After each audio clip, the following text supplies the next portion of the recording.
అక్కడ కూటాలు పేలితే ప్రకంపనలు దేశం ఈరోజు మధుసూదన్ గారి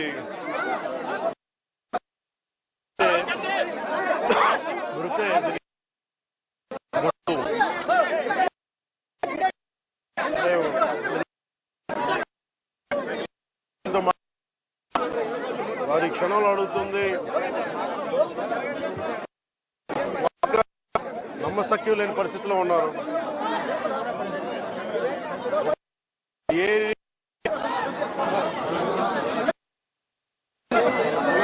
కొన్ని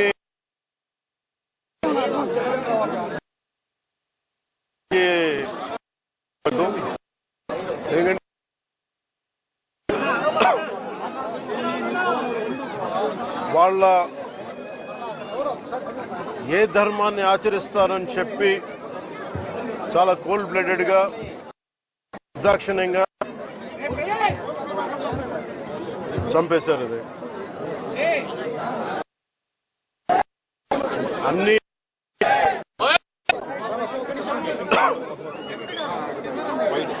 కశ్మీర్లో అన్ని ప్రశాంతత ఉంది గత కొన్ని సంవత్సరాలుగా, అన్ని బాగుంటాయి అని చెప్పి వెళ్తే మేము తిరిగి ఇలా ఈ పరిస్థితుల్లోకి వాళ్ళు, నాకు కూడా బాధ ఇంకా గుండెల ఉనికి మాట్లాడలేకపోతా ఉన్నాను. ప్రత్యేకించి దీన్ని రేపు కానీ ఎల్లుండి కానీ ప్రత్యేకమైన సమావేశం మంగళగిరిలో ఏర్పాటు చేస్తాం. ఎంత కిరాతకంగా ఎంత దారుణంగా చంపారు వాళ్ళని. ఈ సమయంలో వాళ్ళు అడుగుతూ మేము ఆత్మగౌరవం ఉన్న వాళ్ళు మేము నిజంగా ఇక్కడ ఏదో ఒక ఎక్స్గ్రేషియా ప్రకటించడానికో లేదంటే దీనికో రాలేదు. నిజంగా ఉగ్రవాదుల దాడిలో ఇది రిపీటెడ్గా, ఎందుకంటే నేను 86 నుంచి 89 వరకు నేను కాశ్మీర్లో ప్రతి సమ్మర్లో అప్పుడున్న పరిస్థితుల్లో షూటింగ్ల వల్ల వెళ్ళేవాడిని, నేను పనిచేసేవాడిని. సో నాకు పరిస్థితులు తెలుసు. నాకు మళ్ళీ తిరిగి అలాంటి పరిస్థితులు పునరావృతం అనేది చాలా చాలా బాధ కలిగిస్తూ ఉంది. కొన్ని అంశాలు ప్రత్యేకంగా ఆవిడ తెలియజేశారు. వారి అమ్మాయి కానీ వారి అబ్బాయి కానీ వాళ్ళ పడ్డ క్షోభ చాలా చాలా వివరంగా తెలియజేశారు.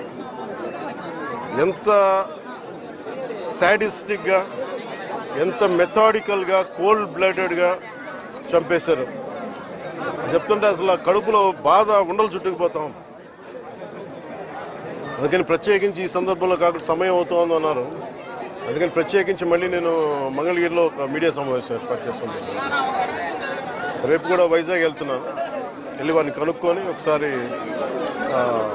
ప్రభుత్వం అన్ని రకాలుగా భరోసా ఉంటుంది, అది మీకు తెలుసు, చెప్పక్కర్లేదు, ఖచ్చితంగా చేస్తుందో సందేహం లేదు. కానీ ఇది more than ex gratia, more than డబ్బుల కంటే కూడా బాధలో మీకు తగిలిన ఈ వచ్చిన ఇబ్బంది కానీ, ఈ గాయం కానీ, అంటే మనిషి చనిపోయారు కానీ ఈ జ్ఞాపకాలు చిన్నపిల్లడి ముందు జరిగింది, కూతురు బిడ్డ ముందు జరిగింది. ఇది మట్టుకు ఇది భారతదేశం ఎప్పటికీ మర్చిపోలేదు. భారతదేశం ఎప్పటికీ మర్చిపోలేదు. ఉగ్రవాదులు ఎక్కడున్నా సరే నిర్దాక్షిణ్యంగా ఏరియా. మన కనికరం ఎక్కువైపోయింది, మంచిదనం ఎక్కువైపోయింది. అంతే మనం నిర్దాక్షిణ్యంగా ఏరియాలే.